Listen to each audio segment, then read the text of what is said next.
Just minutes ago, the famous Floatio Tower office complex collapsed underneath the 300-foot gorilla that was climbing it.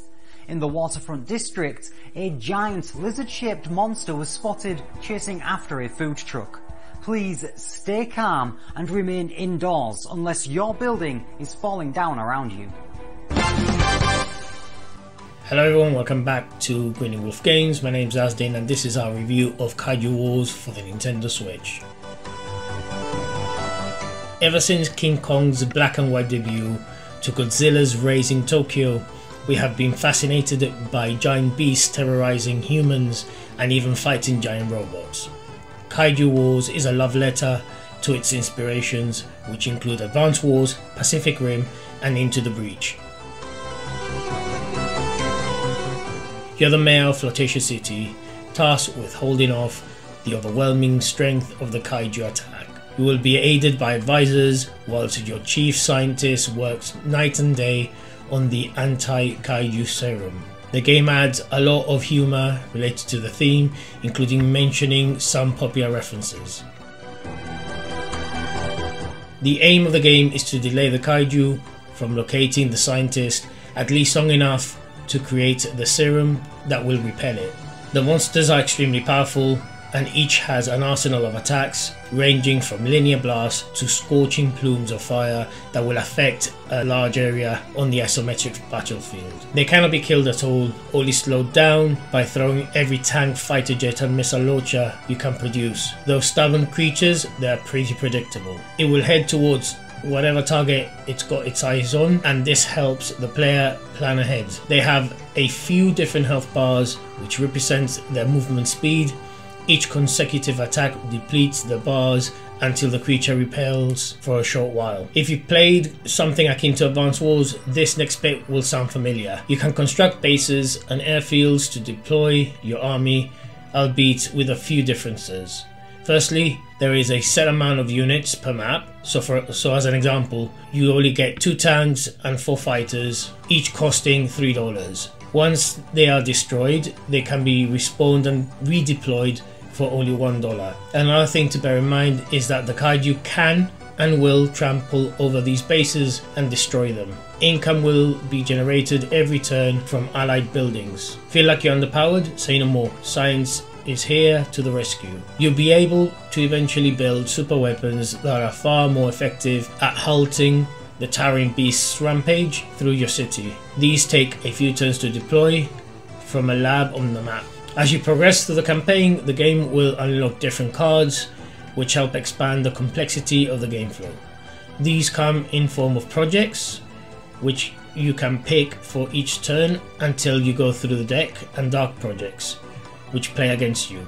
You will also meet more scientists that will aid you in the kaiju war, with each having a specific passive perk, such as gaining further science per turn when building a super weapon. Each victory will reward the player with medals which can be used to upgrade units or unlock features within the game. I really enjoy this game due to the tense gameplay. There are a number of kaijus to fight and the maps are pretty varied, with each introducing either a new game mechanic or unit at your disposal. My only issue is the controls, mainly concerning the selection of units. As expected, selecting a unit should open its traversal radius and can move wherever you choose to with it. I did, however, come across instances where the cursor would unselect the unit instead. This is common when there is too much happening on one square on the map, where the game has difficulty selecting the desired action. I did reach out to the developer prior releasing this review, and although I did not receive a response, I'm certain it will be fixed with a patch. It also includes touchscreen controls. Another problem was the game kept crashing just before starting a new map, although this issue was intermittent and was reported to the developer. The game uses a distinctive palette of colours which, when combined with the pixelated 8-bit aesthetic, creates a unique style. It really feels like playing a game straight out of the ZX Spectrum. There are a few visual options that can be toggled at your leisure, including a CRT feature. The animation of each monster is pretty smooth, but the text size is minuscule. The game menu has to be commended as well, with a clever first-person view of the war room littered with TVs reporting the breaking news. The soundtrack has a decent selection of chiptune songs with a dash of chorus a cappella, which add to the genre and tension of the game. The game will cost $17.99 or the original equivalent and has a small download size of 1011 megabytes. There are currently no physical copies available yet.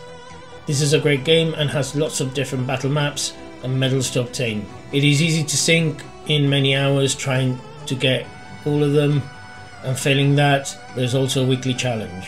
See how many breakthroughs can you survive and compare your rank on the scoreboard. The game has some decent humour and interesting artwork that help flesh out the tone the developers were going for. It does suffer from overlapping interface issues and crashes, but the developers are working on a patch to be released soon. If they can increase the font size as well, that would be great. We here at Grinning Wolf Games gave Kaiju Wars a 7 out of 10, with the score bumped up to 8 out of 10 once these issues have been fixed. Thank you so much everyone for watching the review. Hope it's been helpful. If you like what you've seen, stick around, hit the subscribe button and hit the bell for notifications. Is this one that you're gonna pick up? Does it appeal to you? Is it a game that you've been thinking of getting but needed a bit of verification on how it plays? Please let us know in the comment section down below. I'll be having more reviews coming out very soon. Stay safe everyone, peace and keep on gaming.